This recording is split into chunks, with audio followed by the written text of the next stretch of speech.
નમસ્કાર, સ્વાગત છે દોસ્તો આપ સૌનું ઇન્સ્પાયર ગુજરાતના આ ડિજિટલ પ્લેટફોર્મ પર. હું ધવલ મારું આપનું હાર્દિક સ્વાગત કરું છું.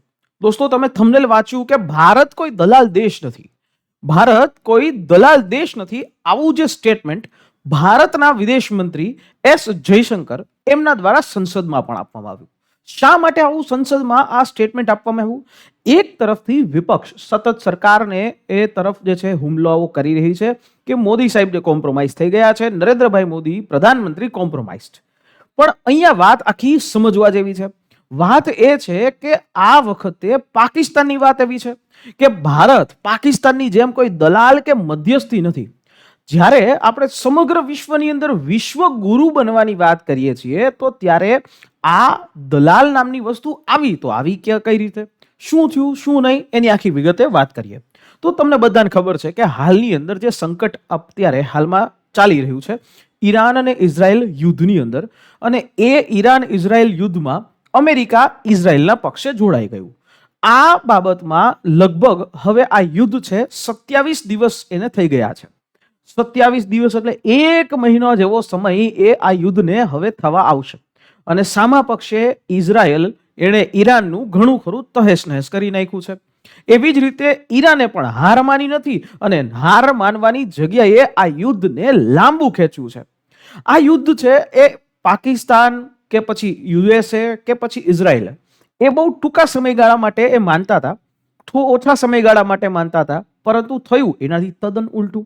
ઈરાને આ યુદ્ધને લાંબુ ખેંચીને અમેરિકાના લોકો ઉપર ના ટેક્સીસ, અમેરિકાના લોકો એ જે ટેક્સ પેયરના પૈસાઓ છે એ પૈસાઓ સીધા ઈરાન યુદ્ધમાં એ જઈ રહ્યા છે. અને અહીંયા એવું પણ લાગી રહ્યું છે કે થોડા સમય આ બધી વસ્તુ ધીમે ધીમે શાંત છે પડી રહી છે, પણ અહીંયા કાંઈક અલગ જ વસ્તુઓ ચાલે છે. તાજેતરમાં આસિયાન અને દક્ષિણ એશિયાના દેશો જેને સદંતર કટોકટીની સામનો કરવો પડી રહ્યો છે, એનર્જી ક્રાઇસિસનો સામનો કરવો પડી રહ્યો છે. ક્રૂડ ઓઇલ ઓસ્ટ્રેલિયા દેશોની અંદર પંપો જે છે એ બંધ થઈ ગયા છે. પંપો એટલે કે પેટ્રોલ પંપ જે છે એ બંધ થઈ ગયા છે. પેટ્રોલ એન્ડ ડીઝલ જે છે એ છે નહીં. અને ભારતની અંદર પણ આવી એક અફવાઓ ઉડી હતી.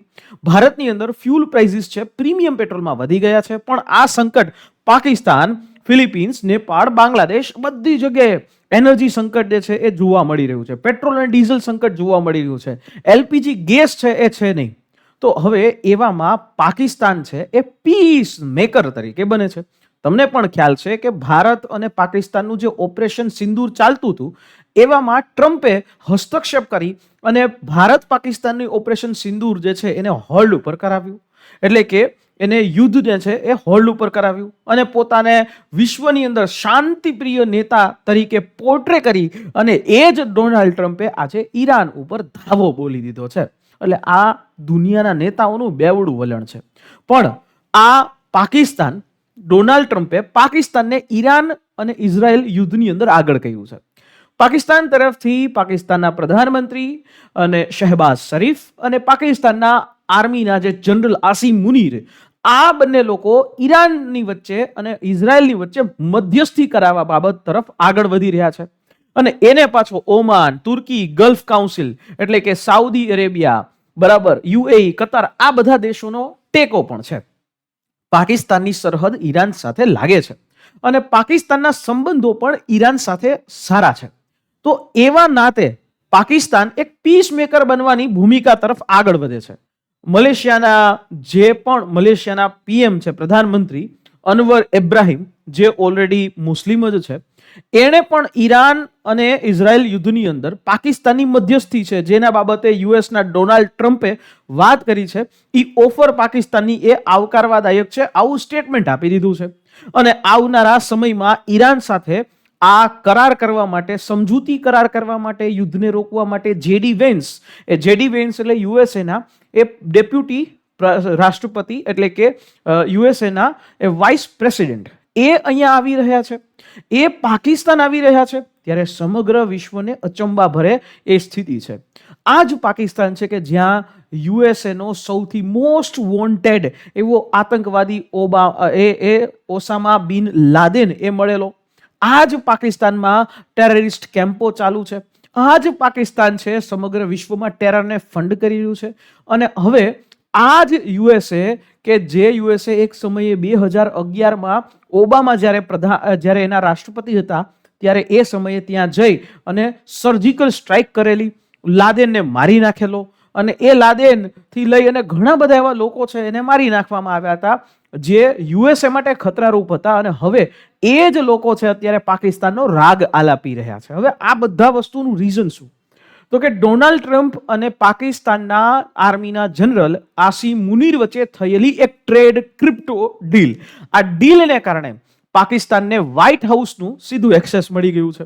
એટલે પાકિસ્તાન આર્મીના ચીફ આસિમ મુનીર અને યુએસના પ્રેસિડેન્ટ ડોનાલ્ડ ટ્રમ્પ બંને વચ્ચે એક જે છે સારી એવી ફ્રેન્ડશિપ છે એ થઈ રહી છે.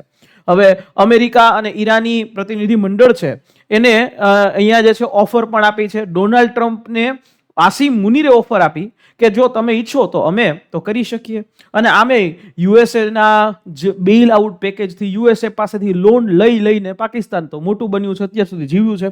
પણ ન્યુયોર્ક ટાઈમ્સ અને રોયટર્સ જેવા પણ ઘણા બધા એવા ન્યૂઝપેપર છે, મીડિયા છે, એના દ્વારા પણ આ ઘટનાનો સમગ્ર પ્રચાર પ્રસાર થઈ રહ્યો છે.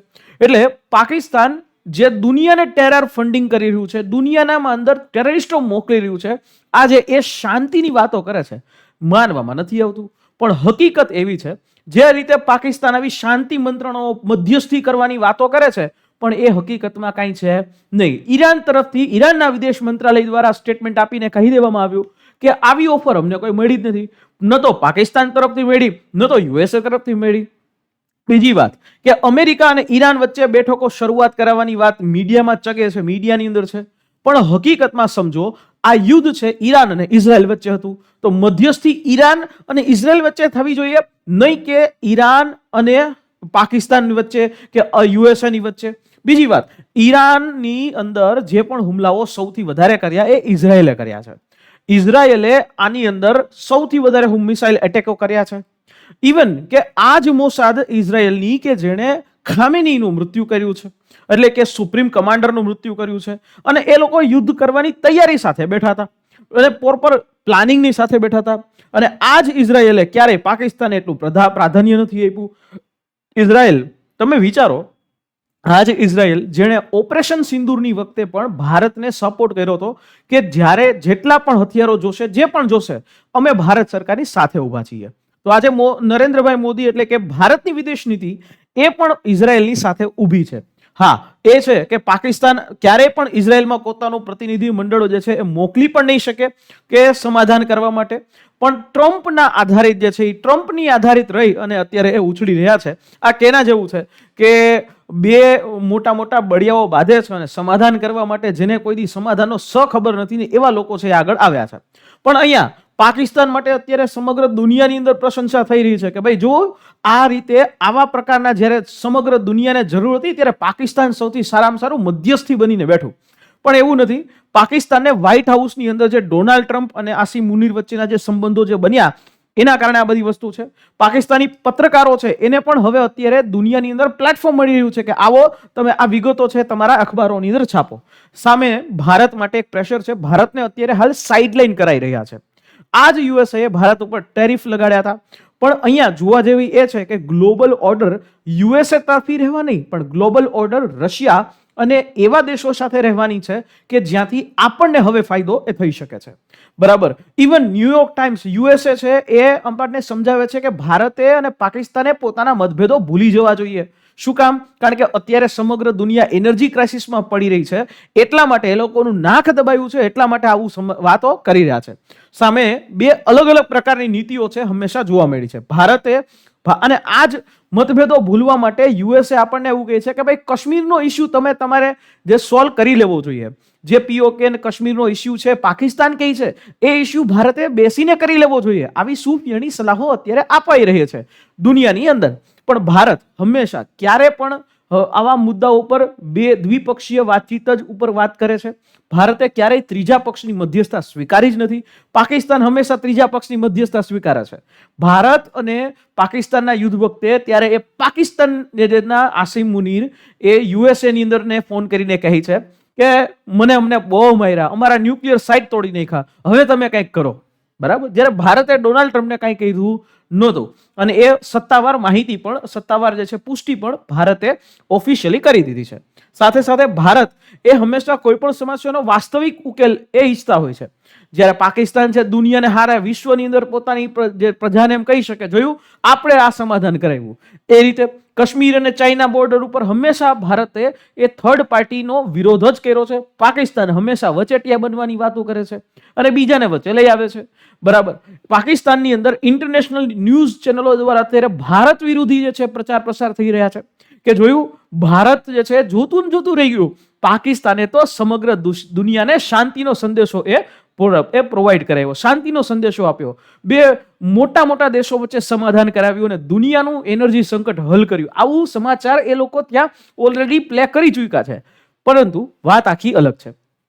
ત્યારે ઇઝરાયેલના પીએમ સાથે પ્રધાનમંત્રીએ સીધે સીધું દલાલ બનવાની જગ્યાએ એની સાથે ફોન પર ચર્ચા કરી વાત કરવી વધારે યોગ્ય છે એ રાખેલી છે. અને આની અંદર મારું પણ એવું માનવું છે કે આ મુદ્દામાં ભારત એ દલાલ બનવાની જગ્યાએ હંમેશા એ પોતાનું એક પોઈન્ટ જે છે એ મૂકી શકે એવી દિશા તરફ ભારતની વિદેશ નીતિ છે એ જવી જોઈએ. અને આ મુદ્દો છે રાતોરાત સોલ્વ થઈ શકે એવો છે જ નહીં. ઈરાન અને ઇઝરાયલ વચ્ચેની વાત છે, આની અંદર યુએસએ કે ઈરાન વચ્ચેની વાત જ નથી. અને ભવિષ્યની પણ વાત કરીએ કે ભવિષ્યના પણ આવા અંદર ભારતની અંદર પીઆર કેમ્પેનિંગ જે છે એ ચાલશે, તો એમાં પણ ઇઝરાયલનું માન હંમેશા જ રહેશે, કારણ કે આ જ ઇઝરાયલે આપણને હંમેશા ડગલે અને પગલે છે સપોર્ટ કર્યો છે. તમારું શું કહેવું છે?